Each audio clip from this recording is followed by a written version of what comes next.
Bom, a primeira coisa que me assustou um pouco é que eu fui pesquisar isso, né? Porque eu falei assim, mas os jovens não estão querendo trabalhar, não estão querendo estudar, nem não sei o quê. Eu falei, tá, mas deixa eu tentar entender aqui o que o pessoal está definindo como jovem. O que o pessoal está chamando de jovem? E aí eu descobri que tem um negócio chamado Estatuto da Juventude, ou seja, é um estatuto que cuida de coisas de jovem, um documento que o governo escreveu, e aí nesse documento, isso é de 2022, a versão mais nova dele. Nesse documento, lá eles definem que o jovem é uma pessoa de 15 até 29 anos. Uma pessoa de 28, 29 anos é considerado hoje em dia um jovem. Pasmem, já é meio absurdo. O estudo, né, esse negócio que concluiu que 36% dos jovens não estão fazendo nada, ele tem uma consideração um pouco mais, né, um pouco mais tranquila, né, que é chamar de jovem o pessoal até 24 anos. Então é de 18 até 24 anos. Provavelmente, se esse estudo fosse feito com jovens de 15 até 29 anos, que é como a gente considera aqui no Brasil, provavelmente essa porcentagem seria maior, né, de pessoas que estão em casa sem fazer nada. Então é muito engraçado que o jovem vá até 29 anos. Isso é uma coisa impressionante. E aí me veio na cabeça assim um estereótipo, tentando pensar no estereótipo, e eu pensei no Carlinhos o Incrível, né?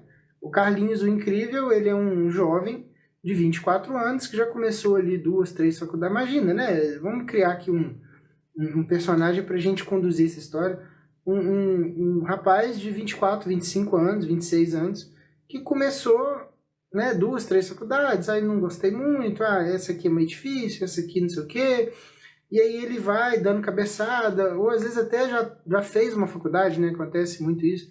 Eu fiz a faculdade com 18, formei com 23, aí tentei começar outra, mas aí já é muito difícil e tudo mais. E é mais ou menos isso, né? Esse é o perfil dessa galera, assim, é um pessoal que tem uma dificuldade muito grande de lidar com certas dificuldades, né? A gente vai falar disso mais pra frente. E aí, qual que é a base desse problema todo, né? Na minha cabeça, vem sempre aquela coisa que o brasileiro tem, e isso vai da direita até a esquerda, do centro, classe mais alta, classe mais baixa, parece que é um negócio meio universal do brasileiro, assim. Que é um negócio que é um fetiche pelo diploma, né? Não sei se vocês já repararam isso.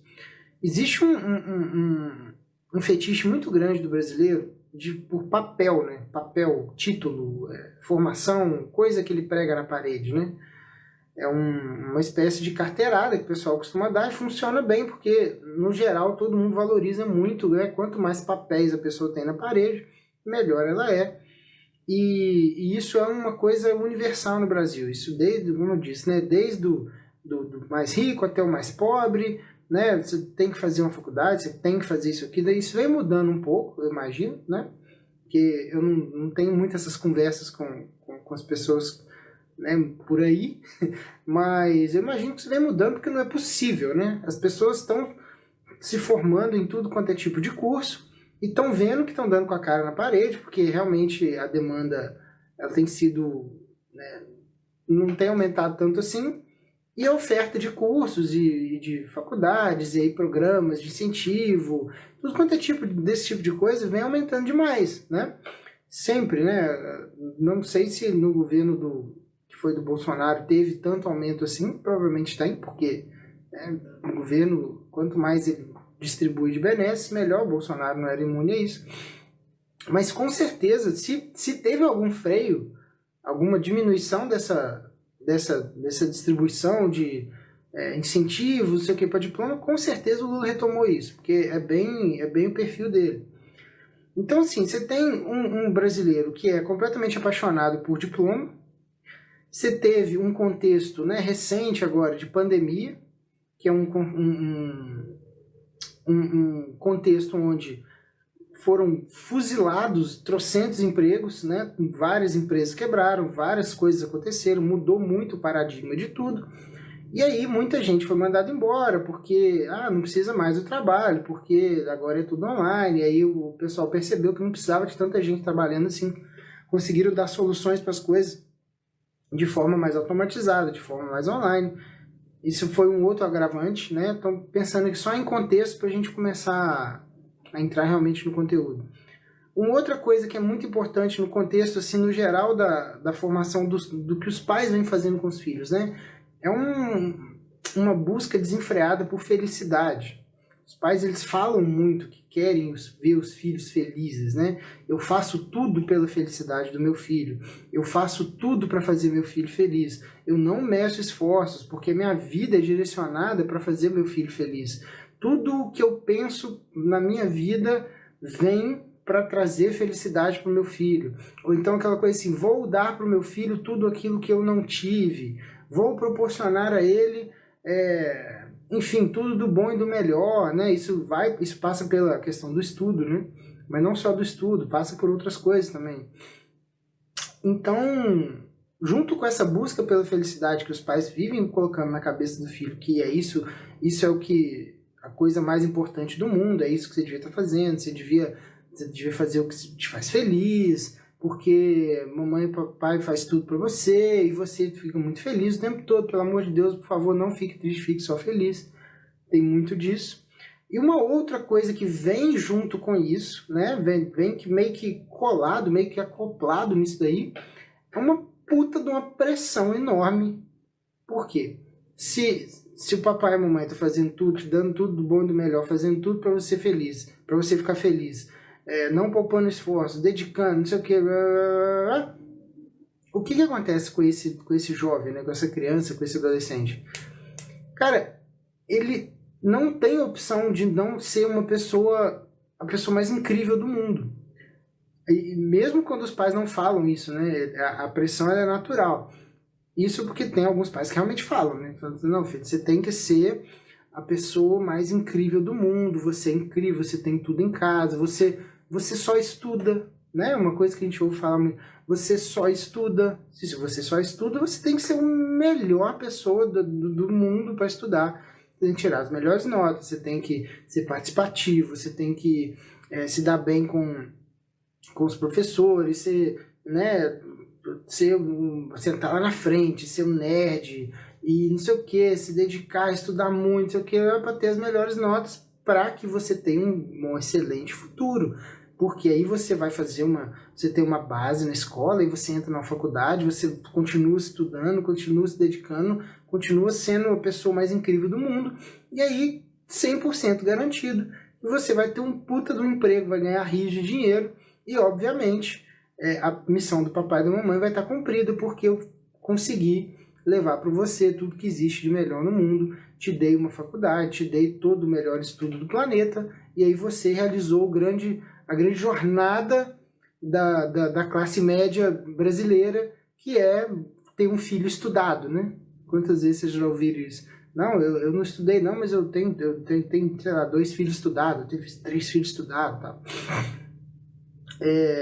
Esse é o grande cenário, né, que a gente tem, assim, sociocultural no Brasil, né? E aí a gente chega isso veio já da geração dos meus pais para minha, isso já era assim, só que da minha geração, pessoal aí entre 30 e 40, né, que tem agora entre 30 e 40, para essa molecada mais nova agora, que aí sim a gente está falando de geração Z, isso se multiplicou num nível muito absurdo. Então, tudo isso que eu tô falando vem de um contexto que já era ruim na minha época, né? Na época da minha geração, que a gente ouvia muito isso, tinha muita exigência nesse sentido, né? De você fazer as coisas perfeitas, porque afinal você só estuda, você fazer as coisas perfeitas, porque a gente se sacrifica muito e você precisa dar valor a isso aqui que está sendo feito, de mais pressão, chantagem emocional e blá blá blá blá.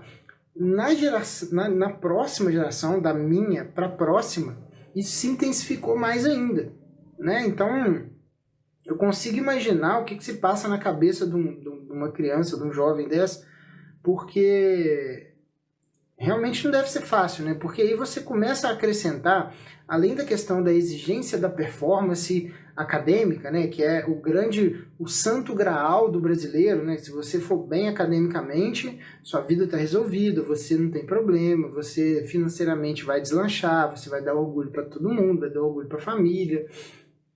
Tirando isso, você ainda tem nessa da minha geração, prazer, tem ainda uma questão que eu vejo muito psicólogo falando, que é usar o filho como um totem narcísico, né? O que é um totem narcísico? O narcisista é aquele que só consegue olhar para si, né? O mundo gira em torno dele. O filho, quando ele, né, ele projeta tudo que ele tem na cabeça, tudo que ele tem dentro dele no filho. Então o filho acaba sendo uma extensão do próprio pai, da própria mãe, e ele vira esse troféuzinho, né? Então, além de todas as exigências, de todas as considerações completamente distorcidas do mundo, né? Na melhor das intenções, muitas vezes, né? Na maioria das vezes, na melhor das intenções, geralmente pai e mãe, né? Com raras exceções, geralmente eles querem o melhor para os filhos. Isso aí é uma coisa que, né, não se questiona. Claro que existem pessoas doentes, e, né, psicopatas, e, enfim, doentes mentais que realmente fazem mal para o filho de propósito. Não estou falando disso. Estou falando de pessoas normais, né? Geralmente os pais e as mães querem o melhor para os filhos. Mas aí você joga nessa sopa, né, toda que eu estou descrevendo aqui, mais uma questão de projeção, né, do que na geração dos meus pais para a minha teve pouco, né, ou pouco ou quase nada, porque a gente não tinha muito a questão da internet, né? Hoje em dia, como tem internet, os pais de hoje eles conseguem usar o filho de uma forma assim, olha só como eu sou muito foda, né? Olha, e aí consegue alcançar muita gente, porque rede social chega em todo lugar. Então você tem uma multiplicação do poder desse totem narcísico, que assim, elevou isso a níveis absurdos. Não é à toa que os jovens, né, as crianças e os jovens estão explodindo de vários problemas, né, mentais, de tudo quanto é tipo, né? Só que ainda tem um problema, né, que tirando isso tudo que eu tô falando, todo esse contexto, todo esse caldo meio distópico que a gente, né, onde a gente está inserido aqui no Brasil e tal, a gente ainda tem outros problemas. O primeiro de todos é que cada vez menos a escola ensina menos coisa útil ou menos coisa prática, né? Assim, o mundo tem mudado muito rápido, não sei se vocês perceberam, né? Mas o mundo ele tem mudado muito rápido. E basicamente a escola, né? Não estou dizendo aqui que é culpa do dono da escola, não é isso. Mas a escola ela precisa obedecer certos parâmetros, certas regras que vêm, né, de um órgão centralizado que não condiz mais com a realidade. Não tem mais como. Então você fica repetindo coisas que se fazia 150 anos atrás e que não tem praticamente nenhuma utilidade prática. Nenhuma, não serve para nada, literalmente. Então o moleque passa, sei lá, 15 anos dentro de uma escola, ele passa 15 anos sendo marretado com um monte de babaquice, um monte de coisa idiota, e ele sai de lá no final disso sem saber nada de útil, sem saber nada, sem saber se virar na prática, né? Então, o que está acontecendo? Está acontecendo que as famílias cada vez mais vêm depositando no conteúdo acadêmico, né, na escola, nas notas, na performance escolar e tal, essa questão de que é o que vai resolver o problema do filho. Do outro lado, a escola está cada vez menos resolvendo problemas dos filhos. Está cada vez mais na mão das famílias de, né, claro, você bota seu filho na escola, se quiser, se puder, se tiver intenção. Muita gente, né, acha que é uma coisa muito importante. Então você coloca, mas entenda uma coisa.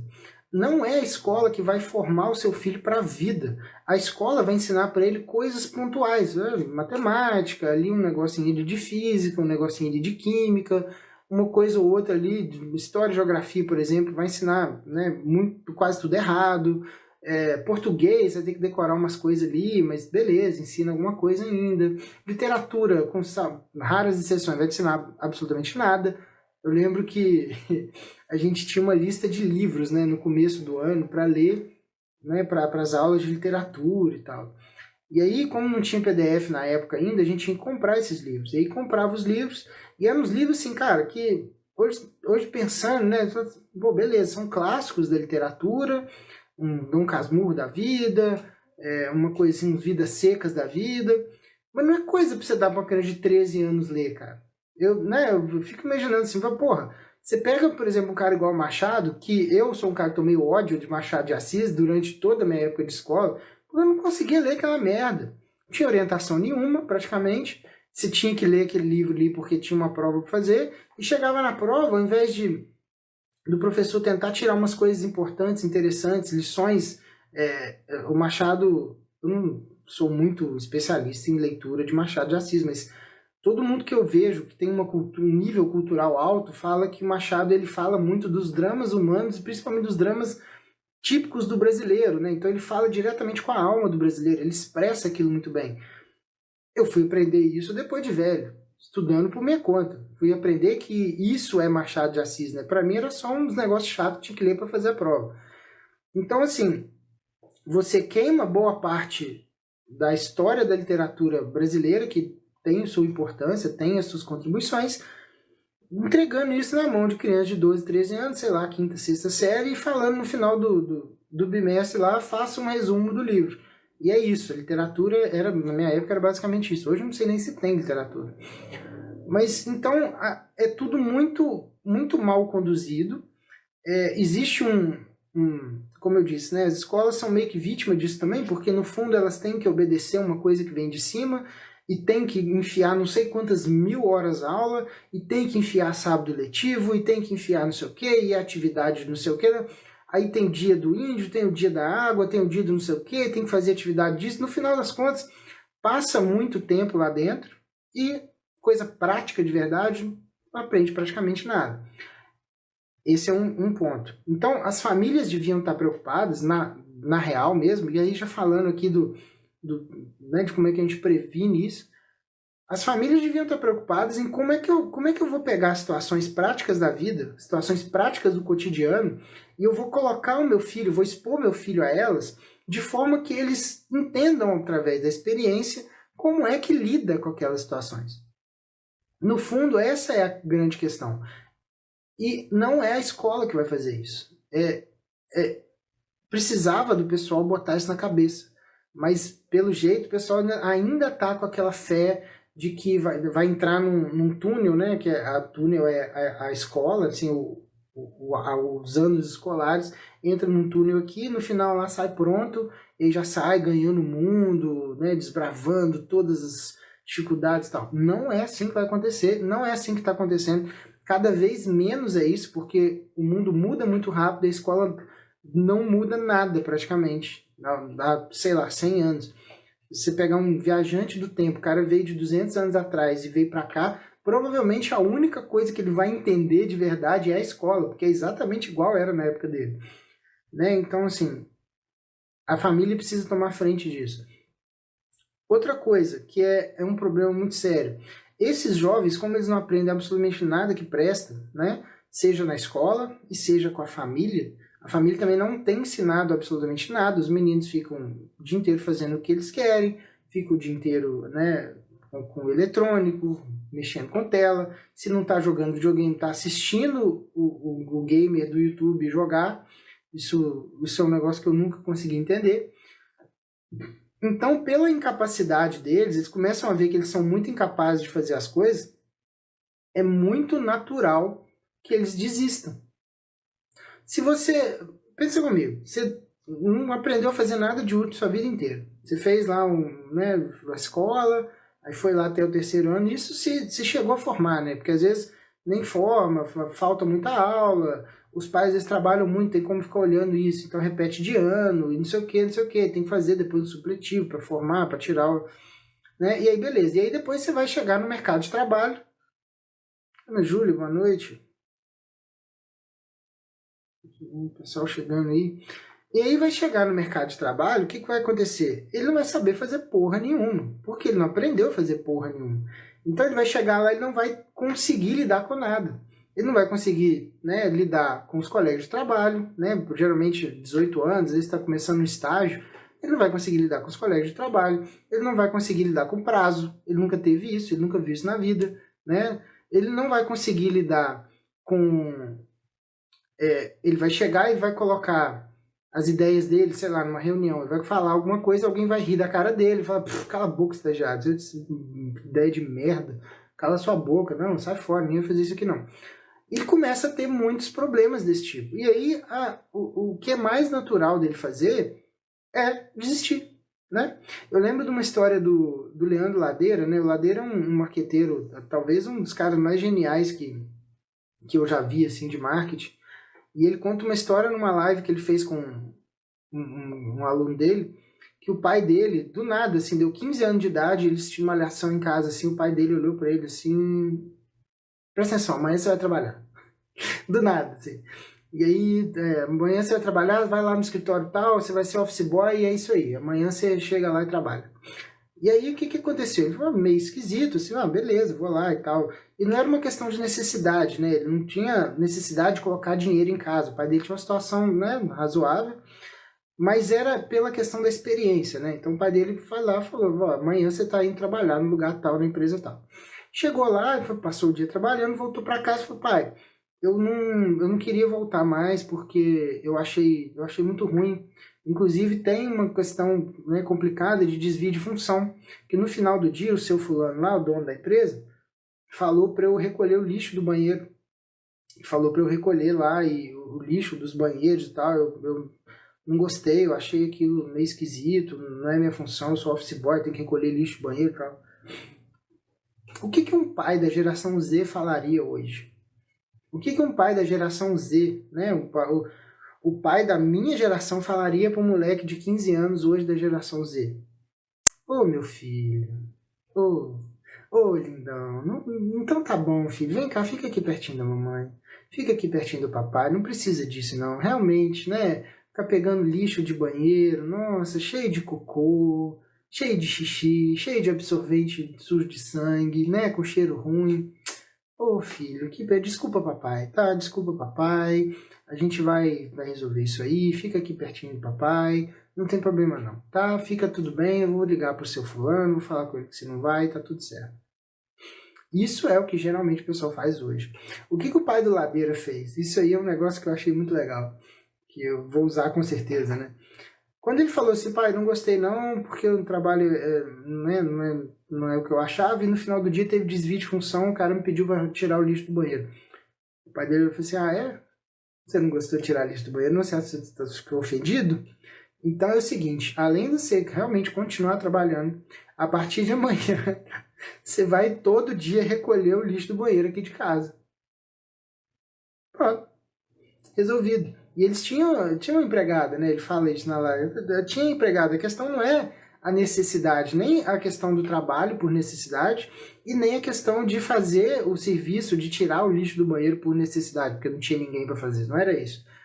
Era literalmente ensinar uma lição, né? Ensinar uma lição muito importante. No final da live eu vou falar qual é essa lição e por que ela é importante. Mas é um tipo de coisa que não se faz mais, né? Ou praticamente não se faz.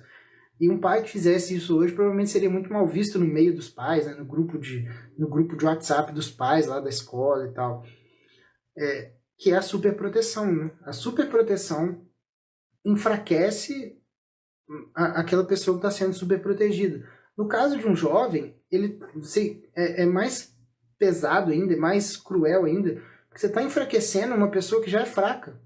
Né? Uma pessoa que não tem experiência com nada, uma pessoa que precisa ganhar robustez, né? Precisa ganhar não só saber se portar, saber como falar, mas habilidades práticas mesmo. Eu tenho certeza que nesse trabalho lá do Ladeira, ele conseguiu aprender muito, eu tenho certeza porque ele falou isso, né? Conseguiu aprender muita coisa que serviu para ele para a vida toda. Ele fala que lá nesse trabalho, como office boy, ele conseguiu ficar muito desembolado. Ele começou a ficar amigo dos...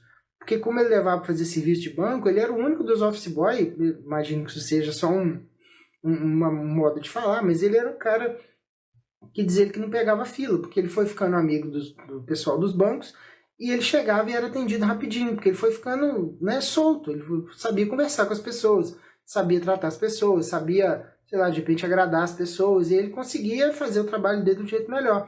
Esse tipo de atitude formou o caráter dele de uma forma que, se o pai dele tivesse falado, não, filhinho, então tá bom, não precisa se humilhar desse jeito não, tá? Fica aqui com o papai, tá tudo certo. Papai não precisa que você faça isso não.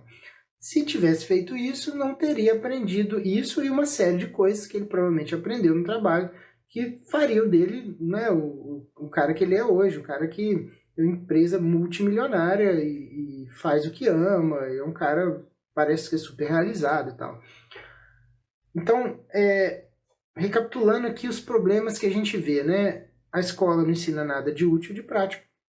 A família devia estar estudando, tá ensinando essas coisas e não tá.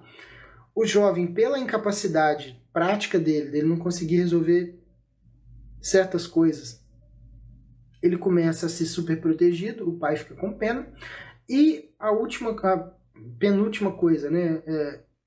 Por essa incapacidade prática, o jovem ele começa a fantasiar sobre um mundo de unicórnios e de coisas fantasiosas de Nárnia.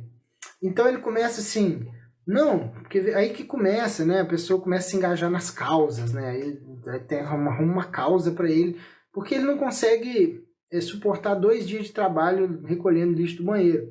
Mas ele vai se enfiar num lugar onde ele vai ter mais ou menos o mesmo nível de derrota das pessoas ali, né, um grupozinho qualquer, ideológico, ele vai se enfiar no meio daquelas pessoas que são derrotados como ele, no sentido, né, prático da coisa, que vão armar planos mirabolantes para salvar o mundo.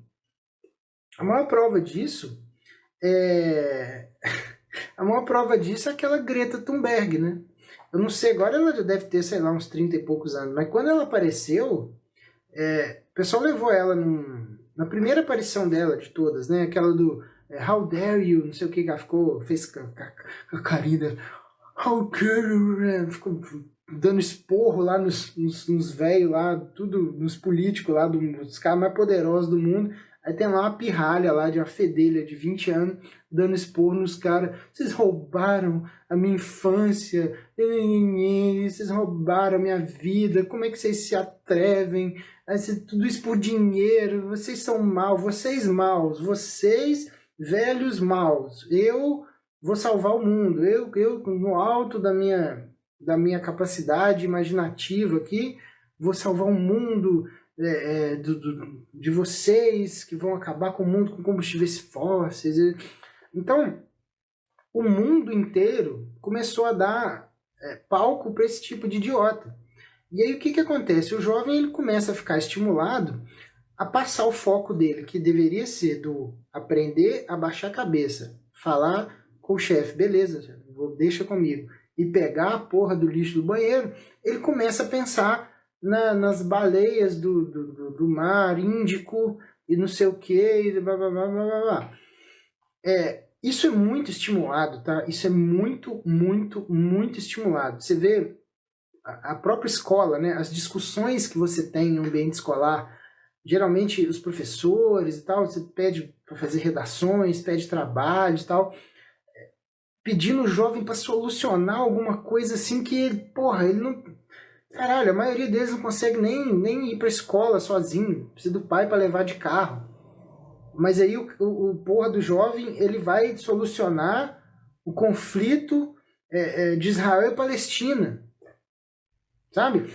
Pede uma redação, um trabalho, sei lá, dê algumas sugestões sobre como resolver não sei o que da Israel e Palestina. Aí vai o porra do jovem escrever 30 linhas de merda do início ao fim, um monte de coisa que ele não sabe, que ele nunca parou 10 minutos para estudar, que ele nunca parou 10 minutos para entender. E mesmo que ele parasse para entender, ele levaria anos para entender direito. Anos de estudo para entender a cultura daquilo, como é que aquilo se insere, de onde vem toda aquela tensão, quais são as causas, quais são os conselhos, tudo. Mas o jovem, ele tem 2 aulas com a tia Verônica de história sobre Israel e Palestina, e aí ele faz uma puta redação de como que ele vai conseguir salvar o mundo, né? Como é que ele vai resolver, sugira 3 coisas para resolver o conflito na faixa de Gaza. Aí vai o jovem lá. Aí sugira 3 formas de acabar com o desperdício de água no planeta. Aí vai o porra do jovem. Então, assim, tudo é tirado, você tira do jovem. Absolutamente tudo que existe concreto, de factível ali, que está ali na frente dele, de objetivo. E você começa a jogar ele com umas maluquices dessa. E na cabeça dele, ele começa a acreditar naquilo. Porque se ele escreve um monte de merda e tira nota boa na redação, porra, eu sou foda. Óbvio que eu resolveria o conflito da faixa de Gaza, porque eu tirei, porra, 90 na redação. Então, porra, e isso porque ele lembrou de umas coisas que estavam no livro, né, das 2 aulas que ele assistiu da tia Verônica. Então, assim, um combo, né, enorme de várias coisas que vão acontecendo. E aí a mídia, com certeza, né, vai entrar no meio disso aí. Quando saiu essa notícia de que o pessoal nem subiu para 36%, o primeiro site que eu vi isso, eu acho que é alguma filial da Band, alguma filial regional dessas da Band, né? Não vou lembrar qual estado e tal. Mas aí tinha um vídeo nessa matéria de uma jornalista, assim, muito enfática, muito, realmente... Sabe essa pessoa que lá na escola resolveu os conflitos da faixa de Gaza numa redação? Essa pessoa depois ela forma e ela vai ser jornalista, por exemplo. E aí ela começa a resolver todos os problemas do mundo do mesmo jeito que ela resolveu o conflito na faixa de Gaza. Só que agora ela não é mais um estudante de merda, ela é uma pessoa que está na mídia produzindo conteúdo que vai chegar no ouvido das pessoas e vai influenciar as pessoas de alguma forma.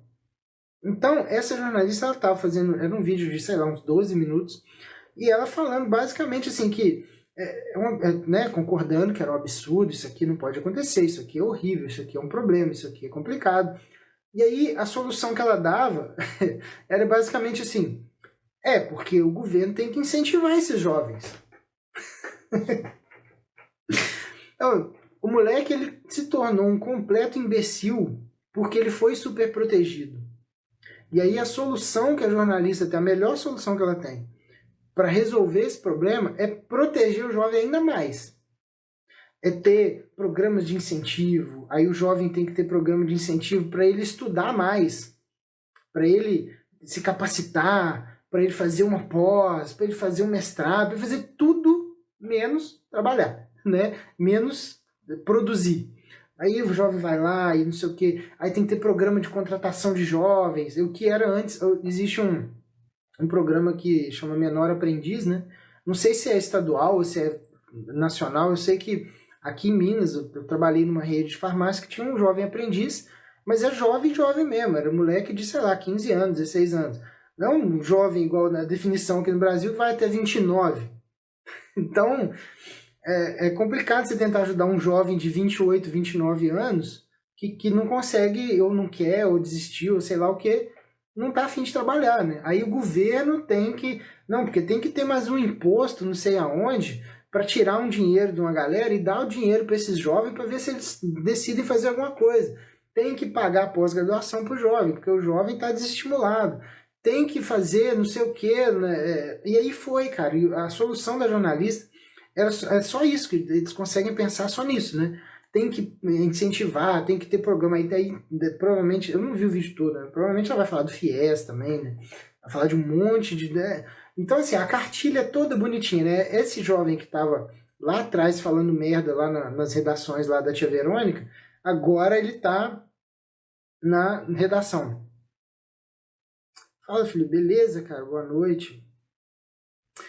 Então, a solução da jornalista para esse tipo de coisa era que o governo tem que dar incentivo, ou seja, proteger mais ainda aquele que já foi protegido a vida inteira e que se tornou um merda por isso, né?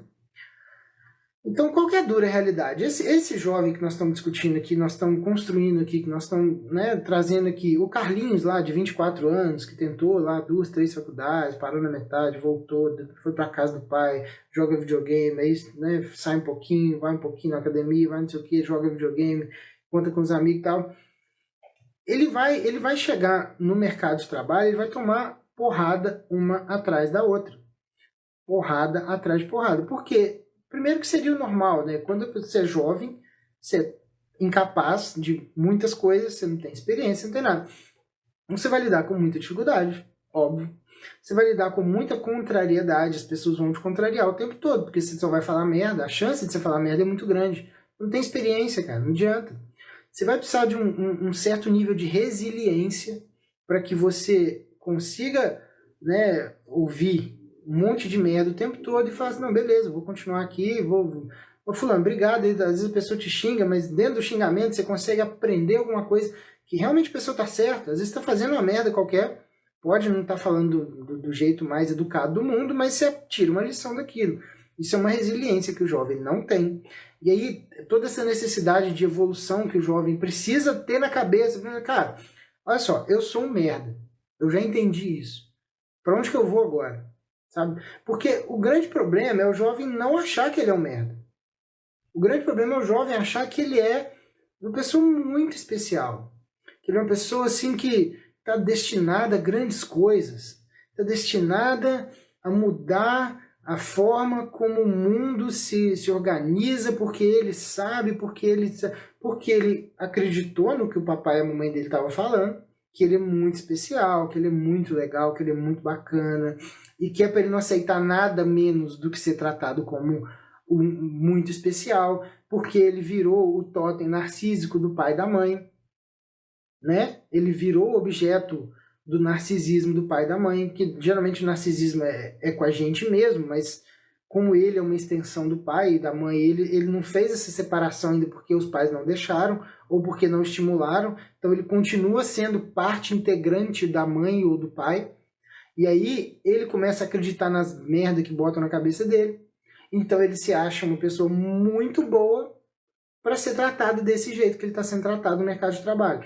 E aí, no final das contas, ele se encolhe. Então, essa ideia dessa geração nem, ele é uma consequência que daria já para prever a forma como a nossa educação, a forma como a gente ensina nossos filhos, a forma como essa molecada vem sendo tratada, já daria para saber que isso ia dar merda. O que essa notícia mostrou, essa notícia recente, é que a coisa vem acelerando de uma forma muito mais rápida do que o pessoal esperou, né? A notícia que saiu foi uma notícia meio pesada, assim. Então,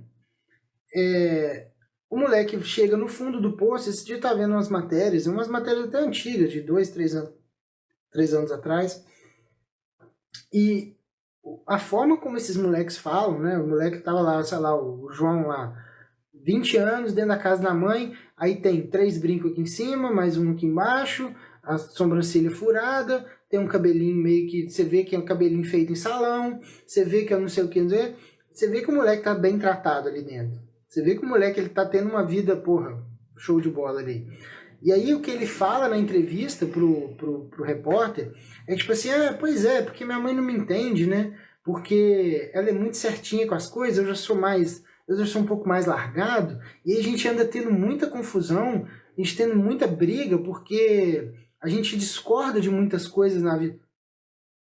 Pô, irmão, você tem 20 anos, cara. Você tem 20 anos, não faz porra nenhuma da vida, tá reclamando que sua mãe é organizada, você tá aí bem tratado, você olha pra ele, tem cara daqueles sabe aqueles pets de madame? É cara daquelas pets de madame. E você vê que pela casa onde ele mora, pelo jeito da mãe, pela casa onde ele mora, que não é uma família abastada, não é uma família que tem muito dinheiro. Você vê que claramente aquele menino ele tá vivendo acima do nível da própria família. Dentro de casa, reclamando e arrumando confusão com a mãe. Porra, mas como é que ele não ia fazer isso?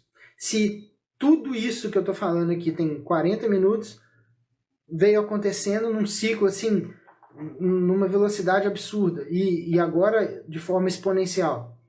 E aí a mãe, coitada, ela fica assim, pois é, ultimamente ele melhorou muito e tal, acho que ele andou mandando uns currículos aí, ele andou mandando uns currículos, mas eu falei, a mãe falando, né, mas eu falei com ele, filho, você tem que ir de dia nas empresas para olhar, para fazer isso, para conversar com as pessoas, para ver, né, o que você está precisando, mas ele só quer ficar mandando currículo à noite. Aí ele entra no site, lá nos RH das empresas, manda lá um monte de currículo de forma, né, quase que de spam, ele manda para aquele monte de e-mail que ele achou lá, e é isso, ele está procurando emprego, assim. E aí a mãe tentando mostrar pro menino como é que faz, e tendo conflito, e tendo problema. E é isso, né? E aí é o fundo do poço, a joia da coroa do que a gente está fazendo com nossos filhos, né?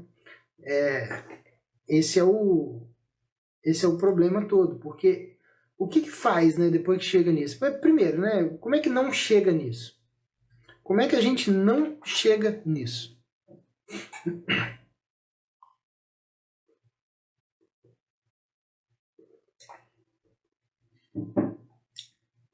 Assim, pô, Rafael, é óbvio, é só, para não chegar nisso é só fazer o oposto de tudo que, né, está sendo falado. Mas na prática, né? Porque a ideia é que, assim, pô, esses pais que estão fazendo isso, eles não estão fazendo isso por mal, né? Eu imagino que não, eles estão fazendo, né, cuidando do filho de uma certa forma, que eles acreditam ser o melhor. Então, você vê que, e fazendo isso meio que pelo filho, né, pode dar muito errado. E aí eu queria já fazer aqui, aproveitar essa pausa dramática, para falar do meu curso, né? Porque o Resgate da Paternidade, que é o meu curso que eu tô finalizando agora a página de vez, ela tá ativa, você consegue entrar lá e dar uma olhadinha, inclusive ela tá no link da minha bio. Se você tá vendo pelo Instagram, ela tá no link da minha bio. Se você tá vendo pelo YouTube, eu vou deixar o link aqui no primeiro comentário. Se você tá ouvindo pelo podcast, tem no link, no texto do podcast aqui, você vai conseguir clicar. E a ideia do curso é exatamente resolver esse problema. Assim, não só esse problema, né? Mas ele vai cair como uma luva. Cara, quando eu vi esse assunto saindo na mídia, falei, bicho, não tem como não falar disso, porque isso aqui é basicamente o motivo de eu estar devotando a minha vida, o meu tempo livre, eu podia estar descansando, podia estar dormindo, podia estar bebendo, podia estar com os meus filhos, mas boa parte do meu tempo livre eu me dedico a estudar isso e agora eu estou me dedicando a desenvolver o curso. Por quê? Para não acontecer umas merda dessa. Porque no fundo, todo mundo perde com isso, cara. Eu perco. Quanto mais criança inútil, quanto mais jovem inútil tem na sociedade como um todo, pior para todo mundo. Eu falei daquele problema lá no Stories, né? Do problema da Previdência. Vai dar merda. Vai dar merda. E aí, eu falei assim, Rafael, mas aí você não vai estar, né, aposentado ainda. Cara, mas eu tenho pai, eu tenho mãe, eu tenho tio, eu tenho parente, eu tenho um monte de gente que se der uma merda grande com a Previdência, por exemplo, vai ser um caos total. Eu acho que isso não vai acontecer agora, tá? Eu acho que vai ser talvez mais uma ou duas gerações para frente. Ou seja, vai resvalar na gente. Porque eles vão remendando, né? A casa vai caindo, eles botam uma silver tape assim, aí começa a cair de novo, bota outro silver tape e tal. Vai chegar uma hora que não vai ter jeito, mas a ideia deles é ir remendando. Então, cara, vai ser ruim para todo mundo. Vai ser um caos, vai ser uma desgraça, vai ser né, as consequências econômicas, o nível de inflação vai explodir, vai ser um monte de gente quebrando, vai ser um monte de gente passando fome, vai ser violência disparando, porque quando o mundo começa a ficar maluco, as pessoas começam a fazer coisas malucas. Então o nego vai começar a matar os outros na rua para comer. Você vê o que acontece em países que vivem em miséria, né? As pessoas fazem merda. Porque a sobrevivência está em jogo. Então, se esse tipo de coisa acontecer, a melhor coisa que pode acontecer é, primeiro, você não fazer parte disso, né? Depender da Previdência, mas vai ser se isolar num lugar longe, porque se você for viver em sociedade, você vai acabar sendo prejudicado por aquilo. Então, no final das contas, todo o meu esforço aqui é para tentar evitar que isso aconteça mais rápido do jeito que está acontecendo, né? E o curso ele fala disso. Primeiro eu falo da maturidade do pai, que é muito importante, que não dá para ser pai, né, pensando na moda bezerra, sendo uma pessoa imatura, sendo uma pessoa cheia de sonhozinhos, esses sonhozinhos que nós estamos falando aqui desses jovens da geração Z, não dá para ser assim. Ou você olha para a realidade objetiva, entende ela e trabalha de acordo com ela, ou então você está ferrado, porque seu filho vai ser um imbecil se você ficar nessa de os unicórnios, não sei, né? Então a maturidade é muito importante. O seu papel de pai é muito importante. Que diabos eu preciso fazer como pai? O que é obrigação explícita, né? O que é obrigação especificamente minha nessa, né, com esse moleque aqui? O que eu preciso fazer? O que a minha esposa não consegue fazer pelo meu filho e que tem que ser eu que vou fazer? Quais são essas coisas? E como fazer isso? E depois, né, além de entender a questão da maturidade, além de entender o seu papel de pai, como é que eu faço na prática? Como é que eu crio uma relação, né, de tete a tete com meu filho? Como é que eu trato certos assuntos? Como é que eu cumpro certas coisas? Então são esses três os grandes pilares, né, do curso. O resgate da paternidade. E aí você pode clicar no link, eu já falei, né? No Instagram tá na bio, no YouTube tá no primeiro comentário e no podcast tá no link aí, tá no texto aí. E baratinho, né, velho?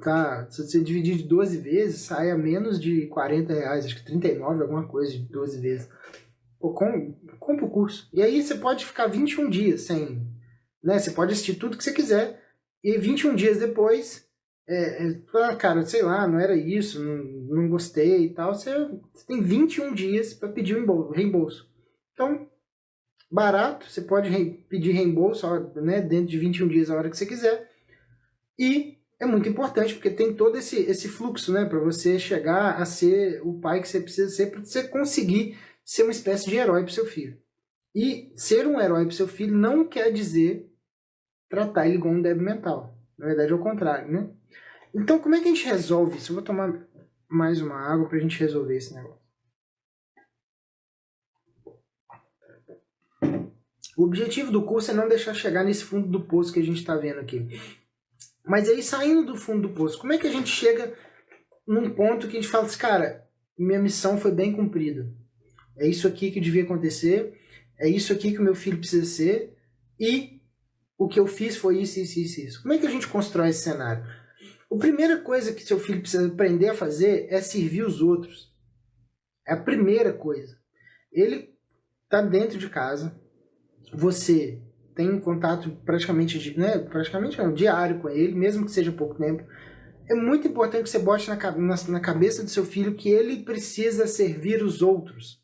E ele vai começar a servir os outros se ele começar a servir dentro da própria família. Fazer as coisas pelos outros. Ter um pouco de noção de que o mundo não gira em torno do umbigo dele. De que ele precisa fazer algo de útil, seja para a mãe, seja para o pai, seja para ajudar a moça que trabalha, né, com você, a empregada, né, que trabalha com você, a babá, enfim, dependendo da idade dele, né, 8 anos não tem mais babá, mas assim, você entendeu o que eu quis dizer, né?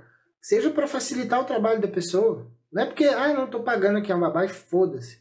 Cara, bota esse moleque pra fazer alguma coisa.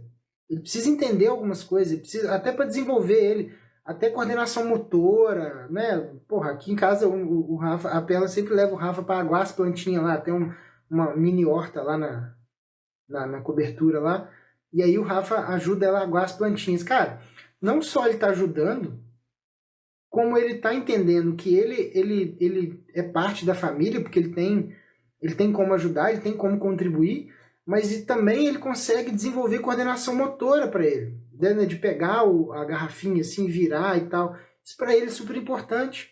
Então ele precisa servir para alguma coisa. É claro que isso vai ser de acordo com a idade, né? Você vai botar um menino de 4 anos de idade para trabalhar fora. Mas começa de algum lugar. Isso tem que estar acontecendo, cara. Não dá para mulher, porque senão a gente chega na síndrome, né? É o que eu descrevo lá no curso, a síndrome do filho parasita. Ele vira um parasita dentro da sua casa, ele vira um hóspede. E é exatamente o que esses nem estão fazendo, estão virando um hóspede, virou hóspede dentro da casa do pai. Então ele tem que servir para alguma coisa. Ele tem que sentir que ele é parte da família. Quando ele serve para alguma coisa, vamos lá, uma pessoa que toda vez que você precisa contar com ela, você sabe que ela te entrega aquilo que você precisa. É uma pessoa que dá prazer de contar com ela. Ao mesmo tempo, se você está inserido no grupo, digamos, uma família, se ela está inserido na família e as pessoas contam com ela, ela tem a sensação de estar pertencendo a um grupo. Ela pertence a alguma coisa. Isso para uma criança é uma coisa assim, absurdamente importante, porque é dali que ela vai tirar as primeiras experiências sociais. Se ela não sente que pertence a absolutamente nada, ela vai ter dificuldade de relacionamentos depois mais velha. E aí ela vai ficar buscando a aprovação de qualquer idiota que ela encontrar na escola, aquele moleque que faz bullying, aquele moleque babaca que faz um monte de merda. Ela vai olhar para ele e falar assim, cara, esse moleque é um bom líder, ele entende? Ele é desordeiro, ele faz um monte de merda, mas ele chama atenção, ele conduz a gente para algum lugar. E aí ele vai querer se humilhar para ser amigo do moleque, para pertencer lá, porque ele não sabe como é que é importante pertencer a alguma coisa interessante e pertencer a um ambiente de amor, né? De cuidado, enfim. Ele não sabe disso. Então ele precisa sentir que ele faz parte da família. A parte de servir, ela já inclui também se sentir parte da família. Olha, todos aqui dentro têm obrigações, você é uma dessas pessoas. Nós, enquanto família, estamos contando com você, você é importante aqui. Você é um elo dessa família, você é um elo dessa corrente. E você tem obrigações.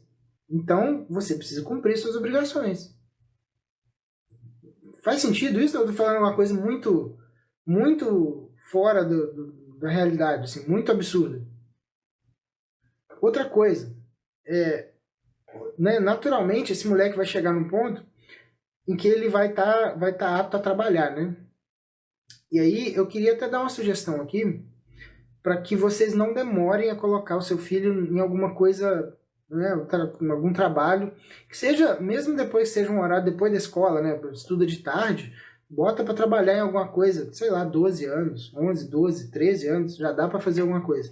Bota para trabalhar cedo, bota para trabalhar logo, porque essas experiências de trabalho vão se acumulando já desde novo, para que lá na frente vire uma bola de neve e ele já entenda muita coisa lá.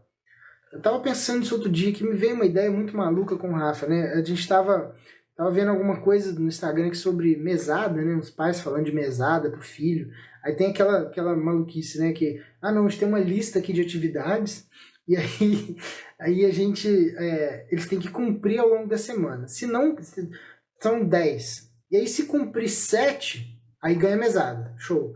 Se não cumprir os 7, aí vai ter um desconto na mesada. Então a mesada era sei lá, semanada, né? É R$20 de semanada. Aí vai descontando lá, não lavou o prato, não fez não sei o que, vai descontando, né? Essa semana você vai ganhar R$14,50. E aí, eu já falei sobre isso no podcast, eu já falei sobre isso lá num episódio que chama, eu vou até olhar aqui, porque é um episódio muito importante, sobre esse negócio de botar dinheiro como moeda de troca para criança, né? Assim, chama A Motivação Errada para o Seu Filho, e como você transforma ele em um macaquinho de circo, né? A imagem é até um macaquinho todo paramentado de circo, assim, andando num triciclo. Ouve esse episódio, episódio 66, A Motivação Errada para o Seu Filho. Eu não sei se os pais que fazem isso têm a noção de que o filho está fazendo algo, ele está cumprindo ali as obrigações dele, só porque ele quer o dinheiro.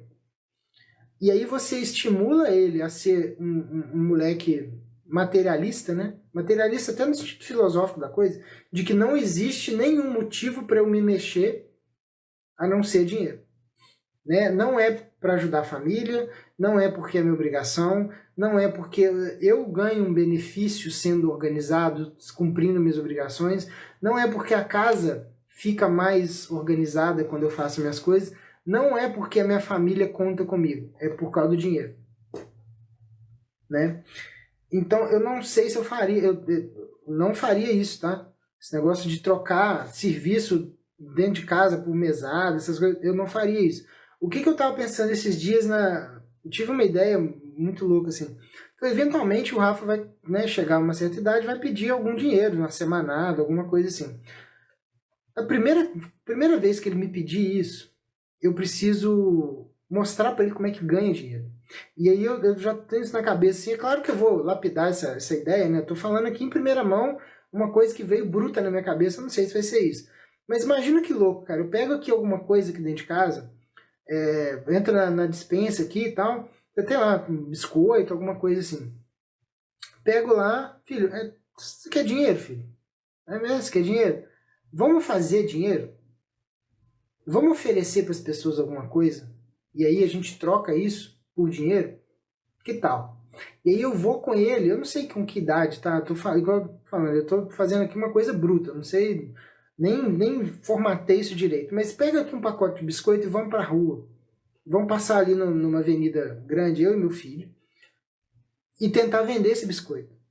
Tentar vender isso que tá em casa aqui e que... Eu falei assim, pai, eu quero dinheiro para tal coisa. Vamos fazer dinheiro aqui. Esse tipo de iniciativa, na minha visão, ela é muito mais importante, porque aí, além dele conseguir o dinheiro, né, ele vai aprender certas habilidades sociais, ele vai aprender a conversar com as pessoas.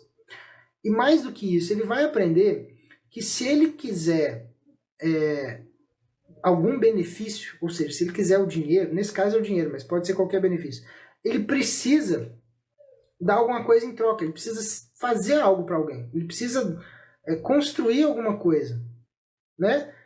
Não construir, mas assim, porque nesse caso o biscoito já estava aqui, né? Foi ele que comprou e tal. Mas ele precisa de alguma forma, cara, entender que ele tem uma função para cumprir. E essa função ela é importante. E qual que é essa função?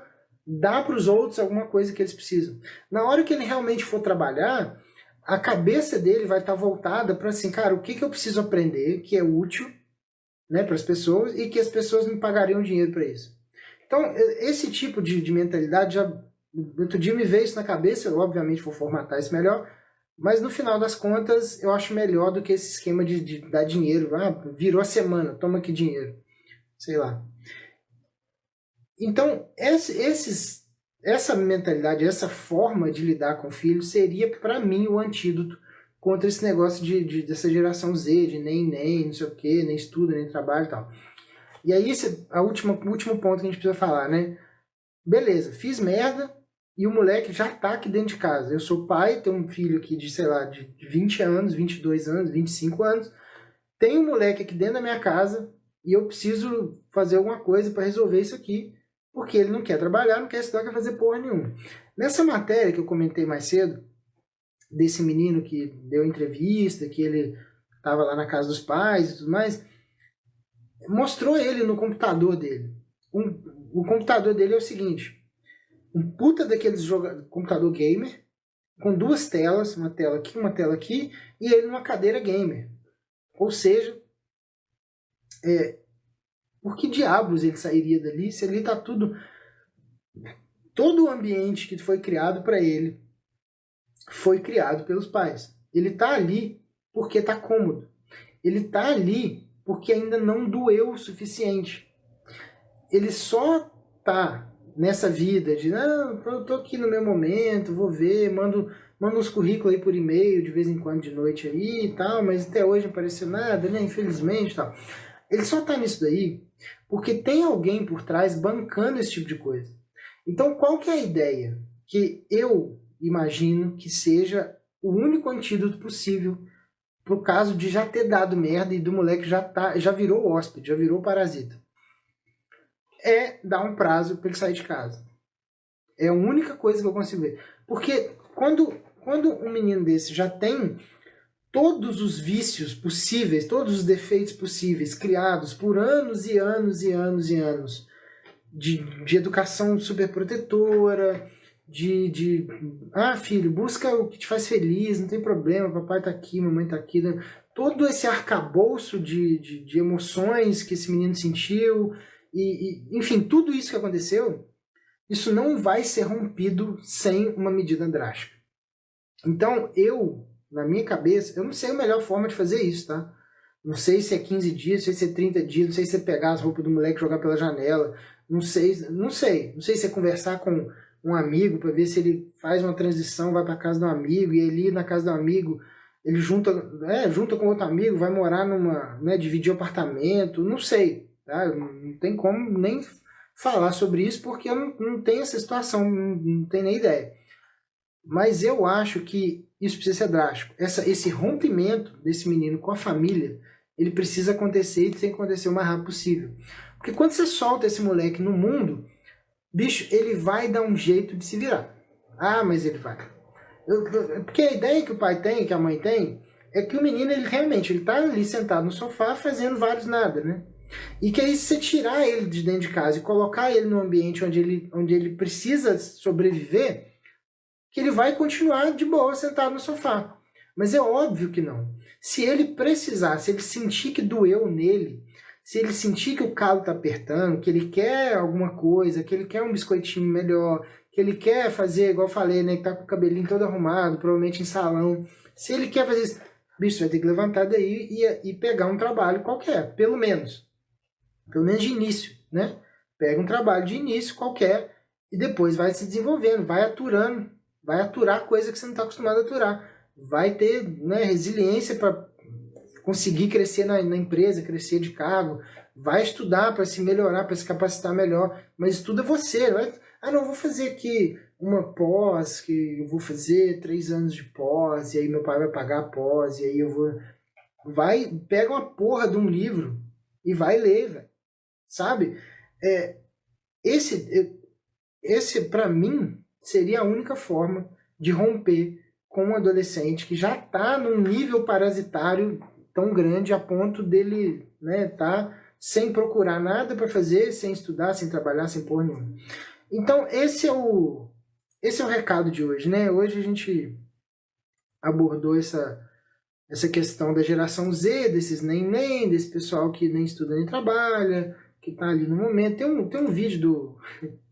E é engraçado como esse pessoal, às vezes não, né? Geralmente eles se acham muito o centro do universo, porque estão acostumados com os pais fazendo isso. Eu queria deixar uma sugestão de vídeo de comédia aqui, só para vocês entenderem a coisa como ela é muito, muito característica, né? Tem um vídeo do Afonso Padilha, o comediante stand-up, que ele tá falando dessa pessoa, ele tá começou uma piada, ele começou a falar de uma pessoa de 24 anos, que não estuda, nem trabalha, e bababá, que tá aí curtindo a vida e tal. Uma menina da plateia grita lá de trás, eu discordo. Do nada, ele tá contando uma piada minha, eu discordo. Aí ele olha assim, hein? Como é que é? Eu discordo. Aí ele falou assim, não, peraí, deixa... Eu tô discordando, não falei nada. Então acende a luz aqui, quero falar com essa filha da puta aqui. Acende a luz aí. Aí ele vai conversar com a menina. E a menina tá indignada. Porque ela se sentiu ofendida porque ele tava falando mal de uma pessoa de 24 anos. E por acaso ela tinha 24 anos.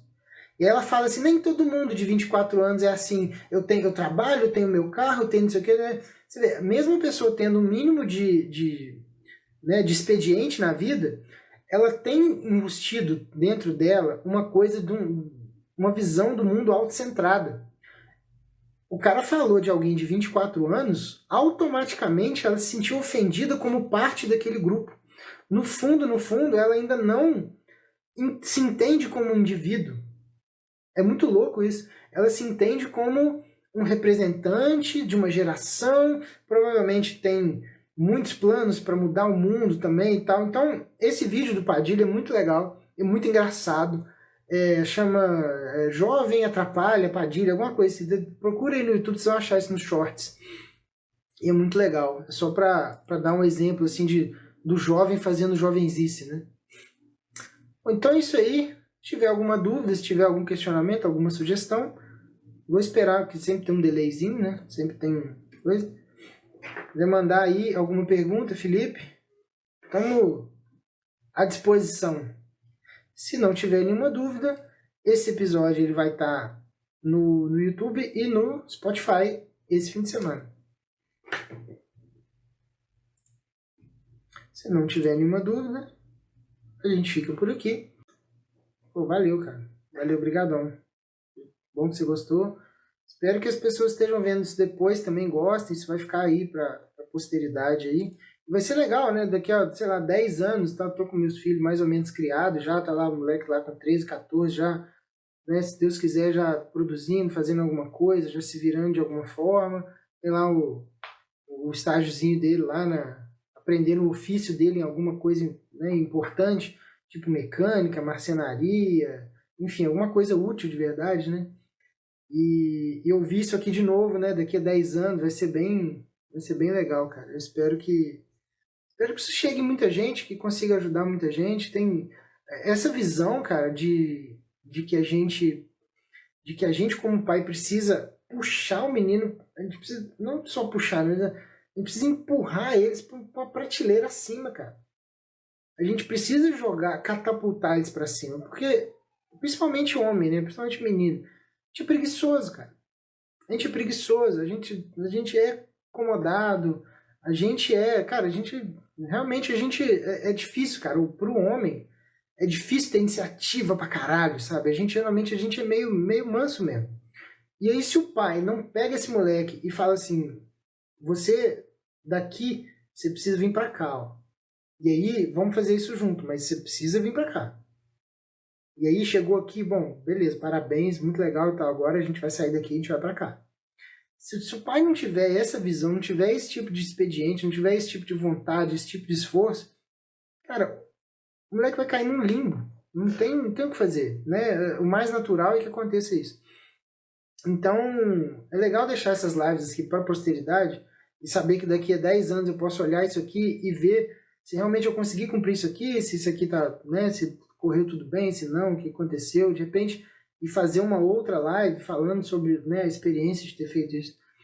Então, muito bom.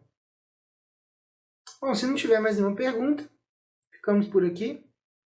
Fim de semana, o pessoal que tá chegando novo aí, você já segue aqui no perfil, porque aí eu vou avisando quando sair o podcast, tal, às vezes fica mais fácil. E muito obrigado por compartilhar aí o conteúdo. E de novo, né? Espero que isso ajude bastante gente, porque é um assunto muito importante.